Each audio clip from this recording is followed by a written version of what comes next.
jechuudha. Na asumaanoo waa'ee makiinaa xiyyaa sana akkam gootan sila. Guys, makina. Wayyoo makina. Tu manatti kennanii akkamitti oofuun jedhee. Beektaa oofuu? Oofuu naayi wanta qabanaa immoo of tarkuu hin jiru bara.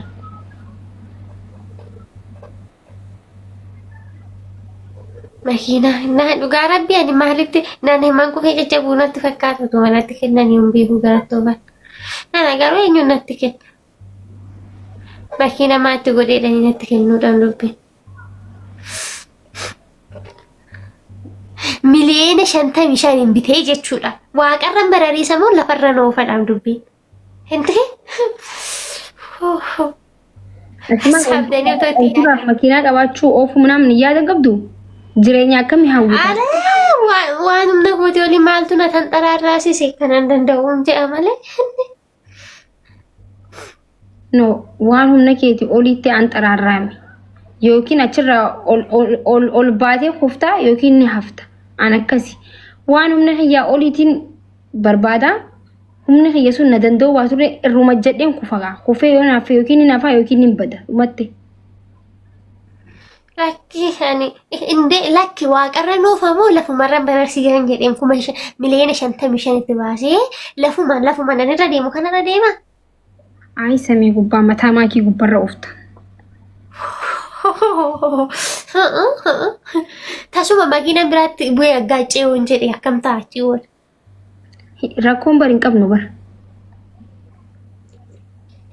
Aggaacee woon osoo hin qabnu bara.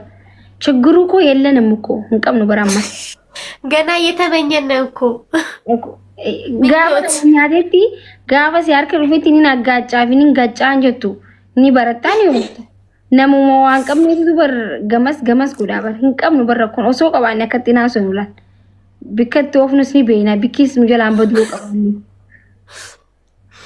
ቶ መኪና ቀባኔ አሳባ ቢኪስ ሙጀላን በዱ Amma Itoophiyaa dhufuudhaaf yaada qabdamoo hin qabdu. Hin qaba malee. Hin turtaaree baay'uu. Xiqqishoon hin tura.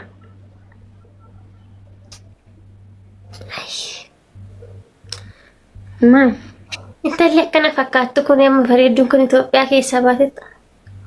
Maal jechuun baleetii Itoophiyaan nama bareedaa qabdi bar hiyyummaa qabna malee namni kamuu yoo dhiqate bareedaadha baay'izawwee. Amma sargii kee Itoophiyaa keessatti godhatta? Ay jannata keessatti godhachuu yaada qaba. Uummanni kun jechuudha yoo si jaalatan jechuudha. Dhugaa rabbi shugguxii isaanii eessatti sargii si gochuu qabu seete?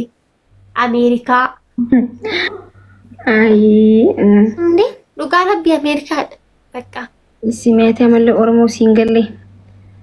Oromoo nama suuqii takkanaa bante ganama suuqii san keessaa taa'ee gurgurachuu hin danda'u. Xiqqisoo tumtu kennaan nuu suuqii si banee nuu zayitii sana si bitee nuu kana si godhee dheengaddaa bara arkee bara dheengaddaa uummata miskiina ji'a arrabsinaan nuti fooxaa si bite huccuu si binne xiyyaan jettu takkaas gabbaatee takkaa bara ilillii naa kan ittiin beektu bara jireenya isitti ilillii darbitee akkasii darbinuu beeku aanaa uffatu sanaa si bitee naa itti. Haa jeetinaan osoo waanaa godhate uummannoon aggumatti. Nagara galchan je yaade jechuudha. Isin madaalee dheengadda wallaahi. Laa uummanni kun jechuudha dhugaa rabbii ani argee jira. Inni si godhe si waqqasu otoo waan barbaadde balleessite si gorsa malee si waqqasu. Inni garuu ati akka dhalattee lafarra jirtu hin beekne gaafa ati waa balleessite isatu dura sirratti ba'a.